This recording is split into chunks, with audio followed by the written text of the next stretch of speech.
Bariga Dhexe waa dhul muddo dheer ay ruuxayeen dagaallo iyo siyaasado isdaba joog ah, laakiin bishii Juun 2025 waxaa dunida oo dhan ay indhaha ku dhufteen dagaal toos ah oo u dhexeeya laba awoodood oo cadow isku ah, waa Israa'iil iyo Iiraan. Dagaalkani oo socday 12 maalin oo keliya ayaa beddelay xiisadda gobolka kuna reebay raad aan la iloobi karin. Laakiin sidee ayuu u bilowday? Maxaa dhacay intii uu socday? Iyo sidoo kaleeto maxaa xigay xabad joojintii kadib? Muuqaalkeena maanta waxaynu ku soo qaadan doonaa dagaalkii 12 maalmood ee u dhexeeyay Israa'iil iyo Iiraan. Ku soo dhawaada daawadayaal muuqaalkeena maanta.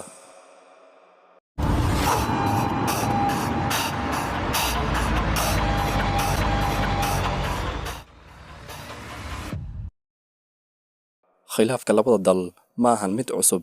Tan iyo kacaankii Iiraan ee 1979kii, Tehraan waxay taageertay kooxo hubeysan oo ka soo horjeeda Israa'iil sida Xisbullah, Xamaas iyo sidoo kaleeto Ansaarullah oo ah kooxda Xuutiyiinta.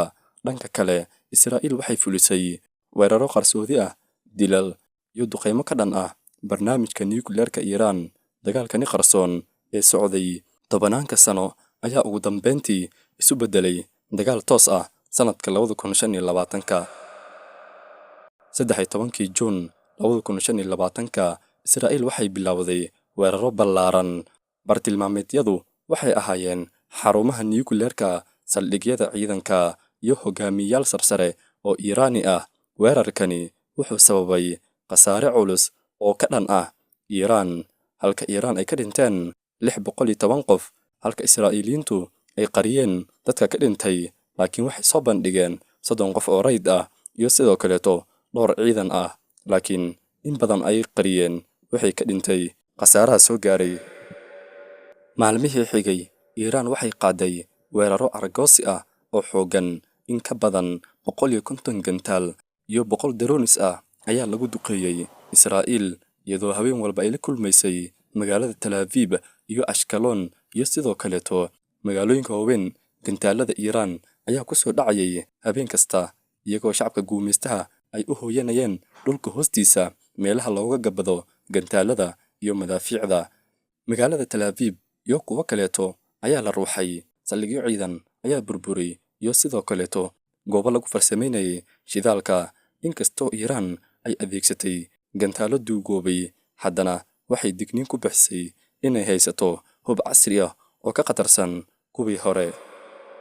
22 Juun, Mareykanka ayaa dagaalka si toos ah ugu soo biiray. Iiraan ayaa lagu qaaday dagaal duqeymo wata oo uu fuliyay Mareykanka. Waxaa la bartilmaameedsaday meelaha Iiraan ay ku farsamayso nukliyeerka sida Natanza, Fardow iyo Isfaham. Duqeymahan waxay dib u dhigeen barnaamijkii nukliyeerka Iiraan, waxayna xoojiyeen cadaadiska caalamiga ah ee ka dhanka ah Tehraan. Balse khubarada qaar waxay sheegayaan in Iiraan ay qalabkeedii mar hore meeshaas kala baxday.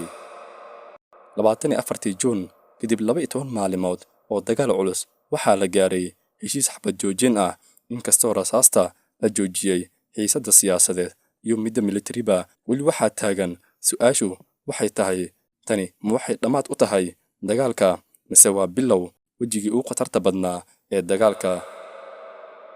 Dagaalka Israa'iil iyo Iiraan ee 2025 wuxuu ahaa dagaal kooban oo keliya socday 2 toddobaad, balse wuxuu dhigay tiir cusub oo taariikhda Bariga Dhexe ah.